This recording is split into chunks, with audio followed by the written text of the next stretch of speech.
करून सांगितलं लाज वाटते का तुम्हाला? लाज वाटते का? मला शिकवता? हा लाज वाटलं पाहिजे तुम्हाला? आमदारापेक्षा मोठा झाला का कोण? दादा करतो तुम्हाला काम करत नाहीत. मला सांग शांतपणे शिकू नका. मला सगळं माहित आहे. त्यांच्यावर पहिला कारवाई करा. वर्ष झालं मी रस्त्यावर उघडण करून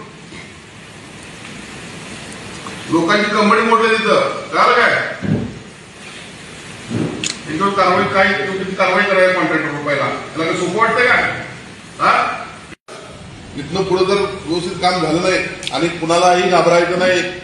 कोल्हापुरात अनेक चोर आहेत मोठ्यानं बोलणारे. त्यांना अजिबात घाबरायचं नाही कुणी. तुम्ही सरकारचं काम करताय कळलं का? आणि कुठं जर कोण अडवायचं असेल कुठं काहीतरी मोऱ्या कोंबत असेल त्यांच्यावर गुन्हे दाखल करा. कुणाला घाबरायची गरज नाही. लोकांसाठी आपण काम करायचं आहे. लोकांच्यात गैरसमज पसरणारे कोण असतील त्यांना घाबरायचं नाही अजिबात. फौजदारी डायरेक्ट दाखल करा. काय झालं ते गांधी मैदानची फौजदार तुम्ही दाखल केली काय झालं पुढं? त्यांना आपण हे केलं होतं सर पीआयला पत्र वगैरे दिलं. काय दिलं पुढं? काय झालं? तुमची जबाबदारी नाही काय झालं विचारायची? नाही विचारलं होतं सर. त्यांना माहिती वगैरे सगळी दिली ती आपल्याला काय पाहिजे ती झाली सगळं. असं चालणार असलं काम ती काय सत्ता आहे सपोर्ट करावा म्हणून तुम्हाला अनेक वेळा मी आता गप बसतोय. पण अशा पद्धतीनं जर कामकाज होणार असेल तर मग मला माझ्या भूमिकेवर यावं लागेल. तुम्ही तुमच्या अधिकाऱ्यांची बैठक घ्या. सगळ्या विभागाची बैठक घ्या. मी आज खास रस्त्याकरता इथे तुम्हाला बोलवले. ट्रॅफिकची बोंब आहे. कोणाची जबाबदारी आहे? ट्रॅफिकची फार जबाबदारी नाही का? तुम्ही रस्ते असतील वनवे असतील काय करतील त्यावर अभ्यास कोण करणार? तुम्ही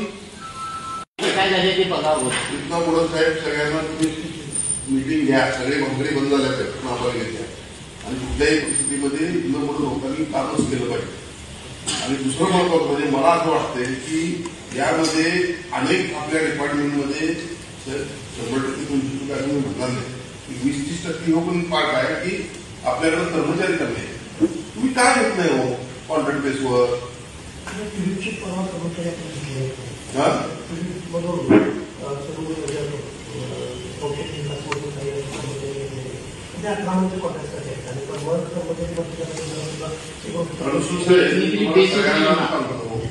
मी आमदार झाल्यापासून अनेक पत्र तुम्हाला देतो. अनेक पत्र तुम्हाला आपण तुमच्या वरिष्ठांना याचं गांभीर्य नाही. मी जर एक हक्कभंग दाखल केला तर सगळे कामाला लागतं. मी पहिल्यांदा सांगतो माझ्या घरचं काम करायला मी कुठलं पत्र दिलेलं नाही. मी जी पत्र देतोय माझ्या अधिकारात पत्र देतोय आणि लोकांच्या हितासाठी पत्र दिलेली असते. तुम्ही माझी पत्र